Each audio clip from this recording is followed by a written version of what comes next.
일어난 후에 공산군에 의해서 순교를 당하신 이 손양원 목사님은 여순 반란 사건 때에 그만 자신의 두 아들을 잃게 됩니다. 잃게 된 경위는 그 여순 반란 사건이 일어나자 그 두 아들이 다니는 학교에 좌익 학생들이 그때 일어나서 그만 이제 국군에 협력한다는 이유로 이 우익 학생들을 이제 직결 심판에 넘겨서 그만 총으로 쏘아서 이 손양원 목사님의 두 아들이 이제 죽게 된 것입니다. 자신의 두 아들이 죽게 된 이 고통 속에서 이 손양원 목사님은 자기의 그 두 아들을 죽인 그 학생을 자기의 양자로 삼게 됩니다. 사람들은 목사님의 이러한 행위를 대해서 목사님을 사랑의 원자탄이라고 그렇게 불렀습니다. 왜냐하면 사람으로서는 도저히 할 수 없는 용서와 사랑을 베풀었기 때문입니다. 참으로 훌륭하신 그런 모습을 보여주셨습니다. 그러나 진정으로 손양원 목사님의 그 개인적인 인격이 정말 하나님같이 그렇게 훌륭했기 때문에 그렇게 한 것은 아니었습니다. 손양원 목사님의 전기를 잘 읽어보면 이 손양원 목사님도 자신의 두 아들을 죽인 그 학생을 놓고 엄청난 인간적인 고뇌를 한 것으로 나타나 있습니다. 자신의 생태 같은 두 아들을 죽인 원수인데 그 원수를 그대로 용납하고 용서하고 또 용서할 뿐만 아니라 자기의 아들로 삼는다는 것이 얼마나 고통스러운 일이겠습니까? 그러나 마침내 하나님의 말씀에 순종해서 원수를 사랑하라 하신 이 단순한 말씀에 복종하기 위해서 손양원 목사님은 자기 아들의 원수를 양자로 삼습니다. 그렇게 할 수 있었던 것은 손양원 목사님이 훌륭해서가 아니라 그 손양원 목사님이 받으신 하나님의 사랑 때문이었습니다. 손양원 목사님이 사랑의 원자탄이라고 한다면 그 원자탄은 하나님께서 당신의 아들 예수 그리스도의 피로 만들어 주셨다는 것입니다. 그러므로 인간의 그 어떤 위대한 사랑도 오직 하나님의 사랑으로만 완성될 수가 있는 것입니다. 우리는 살아오면서 때때로 수도 없이 하나님의 사랑에 관한 이야기를 듣습니다.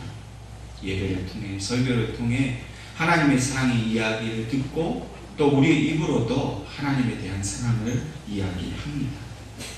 어떤 때는 그 사랑이 너무나 감격스럽고 너무나 좋아서 춤을 추듯이 그렇게 기뻐하며 뛰었던 적도 있습니다. 그러나 어떤 경우에는 하나님 도대체 어디에 계십니까? 왜 하필 나입니까? 이렇게 절망과 고통 속에서 하나님이 정말 나를 사랑하시는가 하는 회의에 빠져 있었던 적도 있었습니다. 또 더 나아가서 과연 나는 정말 하나님의 사랑을 받을 자격이 있는가? 라고도 생각해 봅니다. 정말 내가 하나님의 사랑을 증거하라고 하면 어떤 말로 증거할 수 있을까? 라고 고민해 보기도 합니다. 어느 찬송가의 가사처럼 하늘을 두루마리 삼고 바다를 먹물 삼아도 그 크신 하나님의 사랑을 말로 다 형용할 수 없겠네 한 것처럼 정말 우리가 받은 하나님의 사랑을 기록한다면 우리는 얼마만큼 기록할 수 있겠습니까? 나 정말 그렇게 하나님의 사랑을 제대로 알고 있는 사람인지 스스로 질문해 보게 되는 것입니다. 오늘 우리는 이 예배를 통해서 우리에게 향한 그 질문 앞에 하나님은 정말 나를 사랑하신다라고 분명한 확신을 가질 수 있기를 주님의 이름으로 축원합니다. 오늘 본문이 되는 이 로마서의 저자인 사도 바울도 깊은 절망과 고통과 고독 속에 빠져 있었던 사람이었습니다. 고린도전서 4장 9절 말씀에 보면 그의 고뇌가 잘 나타나 있습니다. 내가 생각하건대 하나님이 사도인 우리를 죽이기로 작정된 자 같이 끄트머리에 두셨으며 우리는 세계 곧 천사와 사람에게 구경거리가 되었노라 라고 말하고 있습니다. 사도 바울은 하나님 나라를 위해서 복음을 전하는 충성된 그런 주의 종이었습니다. 누구보다도 열심히 하나님을 사랑했고 하나님의 일을 한다는 자부심과 영광이 그에게 있었습니다. 그런데 지금 고린도전서 이 말씀을 통해 그가 느끼고 있는 것은 무엇입니까? 자기를 향한 칭찬과 영광과 축복이 아니라 오히려 하나님이 나를 죽이려고 작정하신 것 같은 그런 아픔과 고통 속에 있습니다. 천사와 사람들에게 구경거리가 되었다, 버림받았다라는 그런 절망감으로 사도 바울은 가득 차 있습니다. 그가 이렇게 하나님 앞에 칭찬을 받지 못할 망정, 이렇게 외로움을 느끼고 절망감을 느꼈던 이유가 무엇이었겠습니까? 그가 당한 환난과 핍박은 말로 할 수 없는 것이었습니다. 그의 핍박이 고린도 후서 11장 23절부터 27절까지 그 내용이 잘 나타나 있습니다.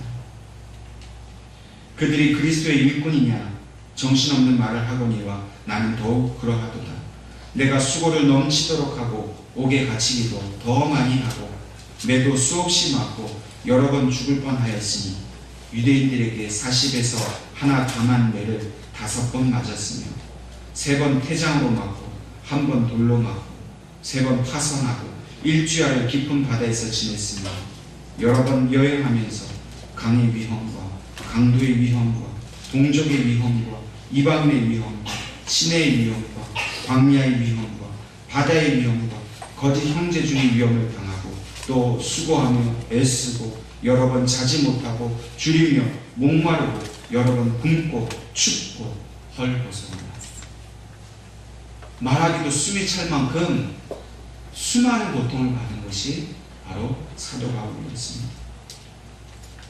사도 바울의 고통을 우리가 상상할 수 있겠습니까?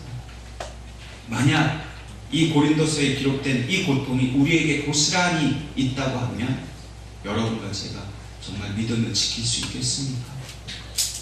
예수 믿는 게 이렇게 힘든데, 이렇게 죽을 고비를 넘겨야 하는 일이라면 나 예수 믿지 않겠습니다 라고 여러분과 제가 도망가지 않겠습니까? 사도 바울의 고통은 우리의 상상을 초월합니다. 수많은 매를 맞았다고 그가 고백합니다. 특별히 유대인의 전통에 의하면 사람이 40대를 맞으면 죽는다라는 생각이 그에게 있었습니다.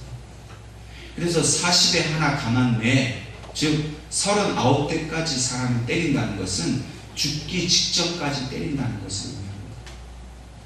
그러니까 사형 외에 가장 극형이 바로 39대 때리는 매라는 겁니다.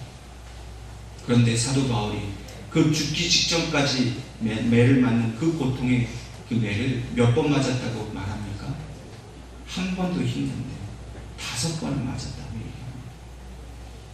거의 죽게 된 그 지경을 5번이나 당했다면 얼마나 고통스러웠겠습니까?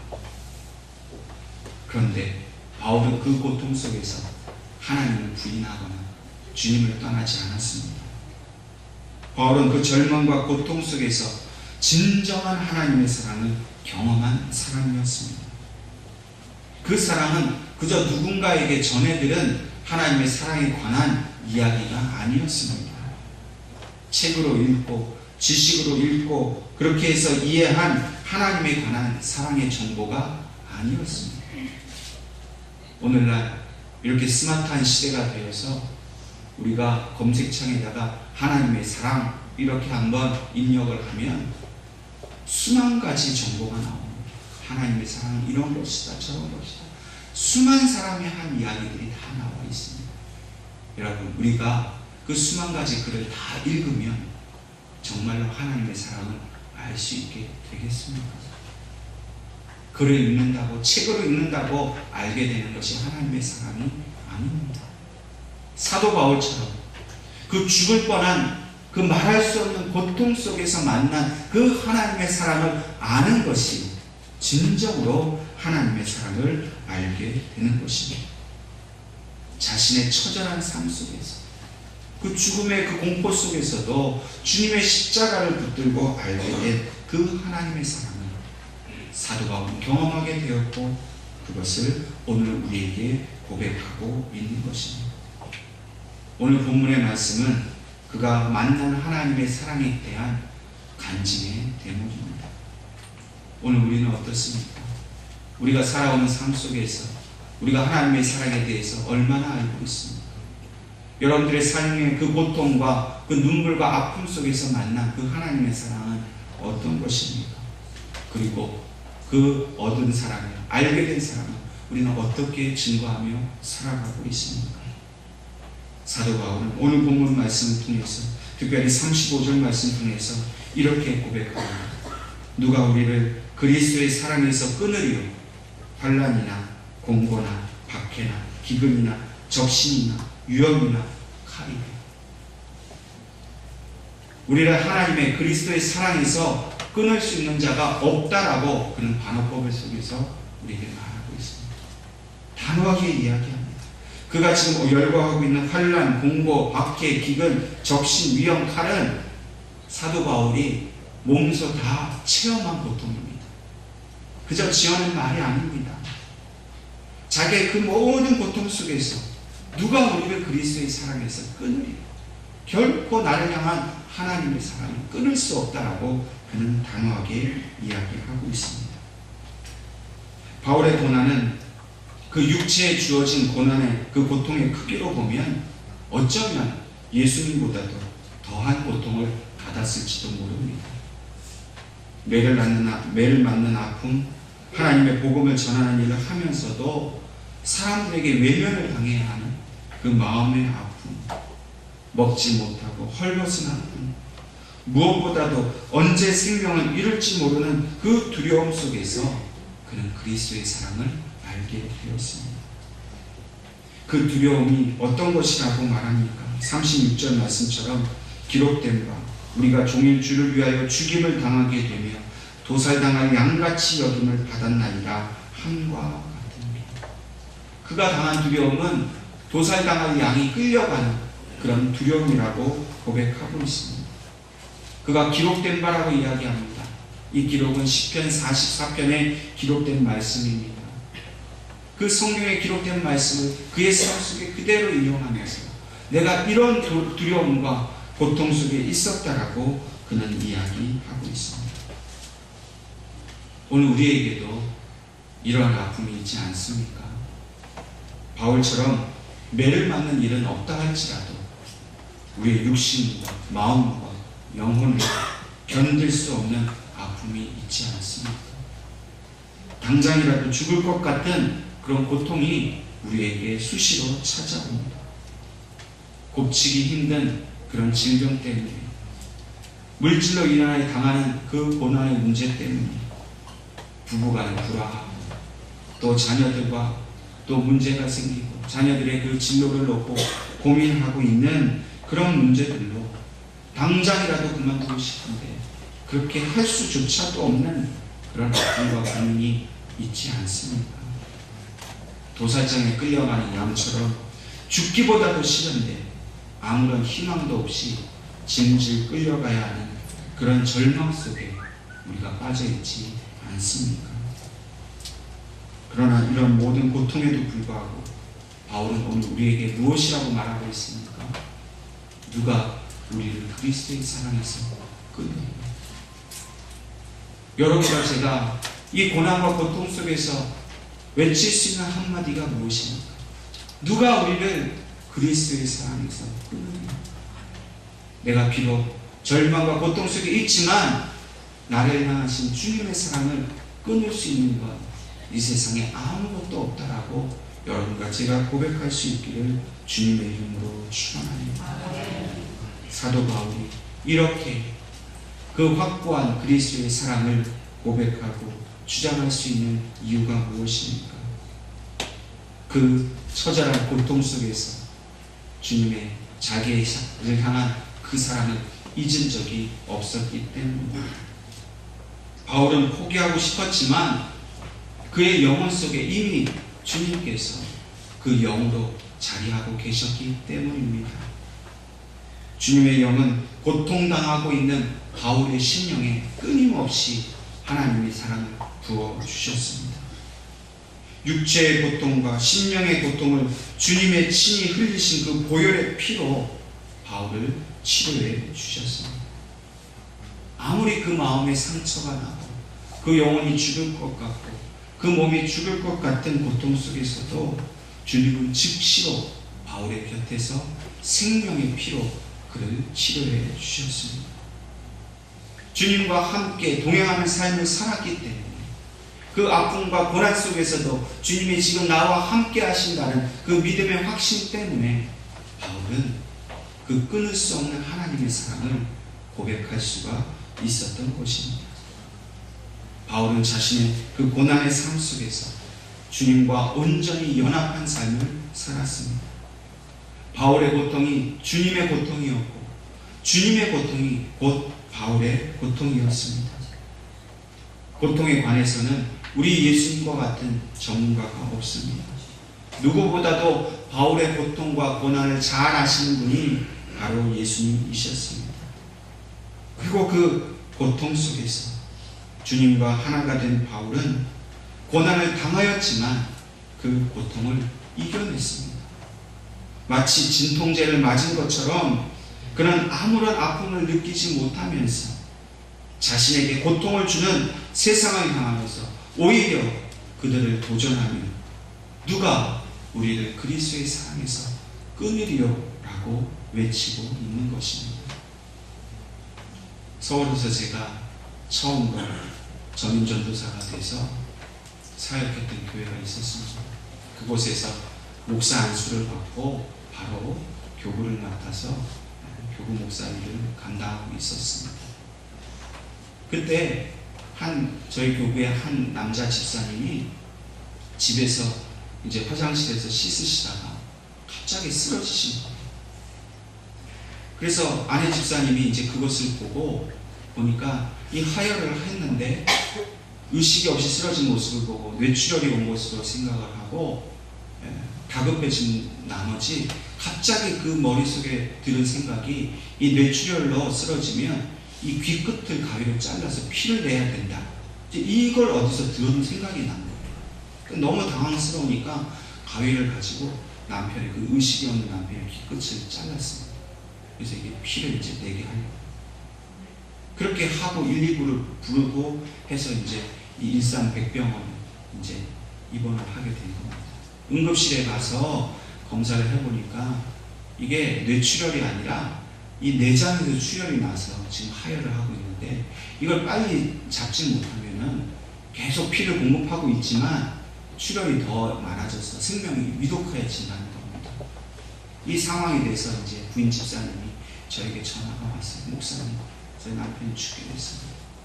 그래서 권사님들하고 빨리 이제 병원에 이제 가서 응급실에 들어갔습니다. 그 응급실 들어가 보니까 뭐 피가 얼마나 쏟아져 얼굴이 하얘져가지고 거기만 죽게 됐어요.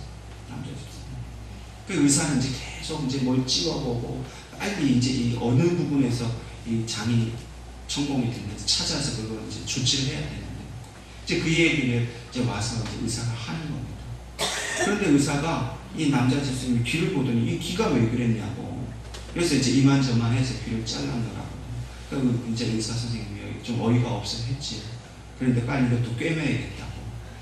그래서 이제 제가 보는 앞에서 그 귀를 꿰매는데 이 마취를 할 수가 없다는 거예요. 지금 상황상. 그 생귀를 그냥 꿰매야 된다는 거예요. 그래 뭐 급하니까 일단 그렇게 하자고. 이제 의사는 집사님의 귀를 꿰매고 저는 그 집사님 손을 잡고 둘이 기도하기 시작합니다. 얼마나 간절히 기도했는지 눈물 콧물 다 쏟으면서 주님 제발 살려달라고, 제발 이 출혈 부위를 찾아서 그걸 멈춰서 이 생명 살려달라고 한 10여 분을 그렇게 눈물로 기도했습니다.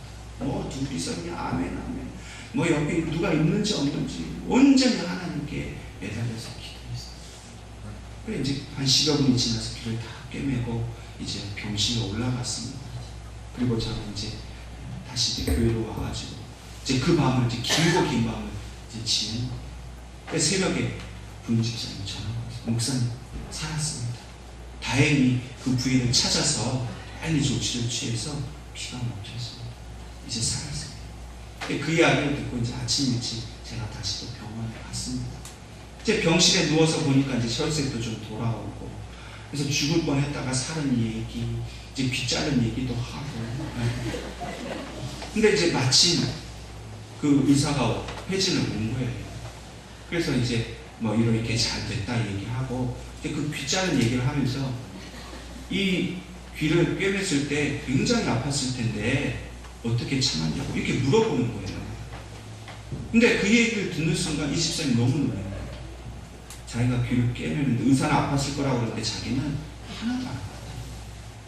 아픔을 느끼지 못한다. 하나님이 그 집사님과 제가 기도하는 그 순간에 그 자리에 함께 하시고, 주님의 사랑이 그 자리에 함께 하시고, 그 영혼을 살려주시겠다고, 그 몸을 살려주시겠다고, 그 간절한 그 눈물의 기도 앞에 주님이 찾아오셨어요. 그 고통을 집사님이 느끼는 게 아니라 주님이 느끼시면서 집사님에게 평안을 주시고 치유를 주시고 회복을 주시고, 주님께서 달리신 그 십자가에서 주님은 채찍 맞고 못 박히시면서 우리의 모든 아픔을 다 가져가셨습니다. 우리가 당하는 고통을 다 가져가셨습니다. 고통은 주님의 몫이고 평강과 기쁨과 은혜는 우리의 몫이라고 주님은 우리에게 그 평화를 선포해 주신 거예요. 오늘 주님은 우리의 고통 속에 계심을 믿으시기를 바랍니다. 여러분들의 아파하고 말할 수 없이 가슴이 찢어질 것 같은 고통 속에 있을 때 주님의 십자가를 바라보십시오.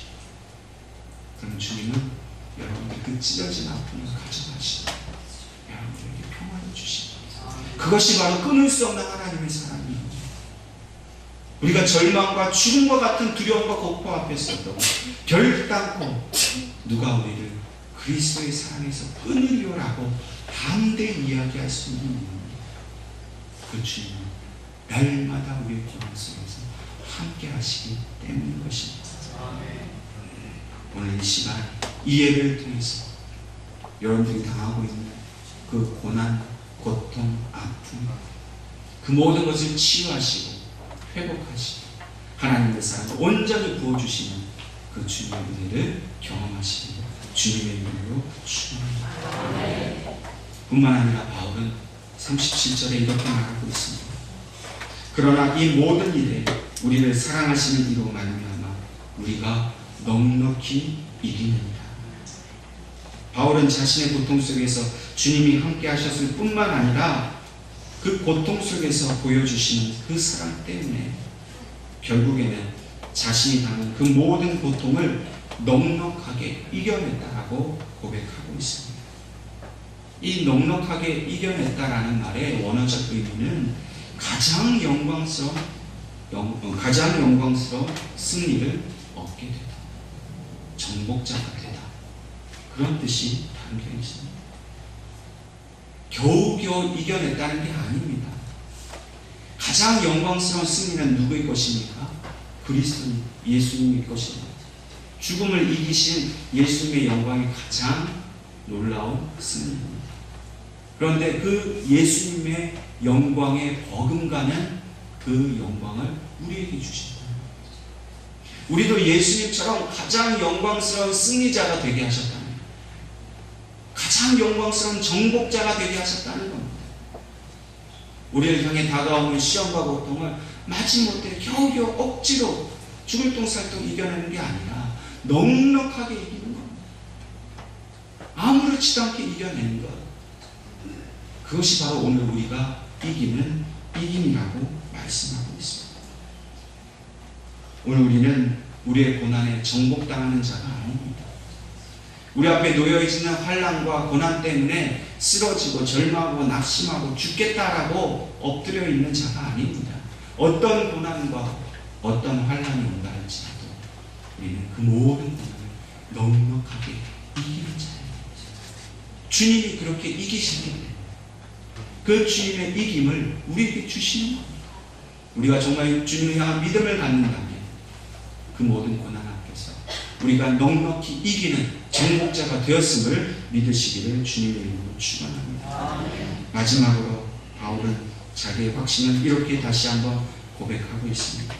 38절 39절 말씀에 내가 확신하노니 사망이나 생명이나 천사들이나 권세자들이나 현재이나 장래일이나 능력이나 높음이나 기쁨이나 다른 어떤 피조물이라도 우리를 우리 주 예수 안에 있는 하나님의 사랑에서 끊을 수 없습니다.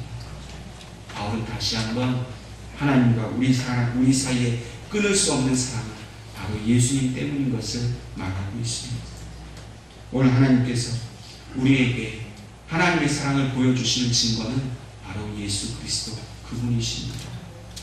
그리스도의 영이 계시지 않는 곳에는 아무리 하나님의 사랑을 알려고 하고 느끼려고 해도 도무지 알 수가 없습니다.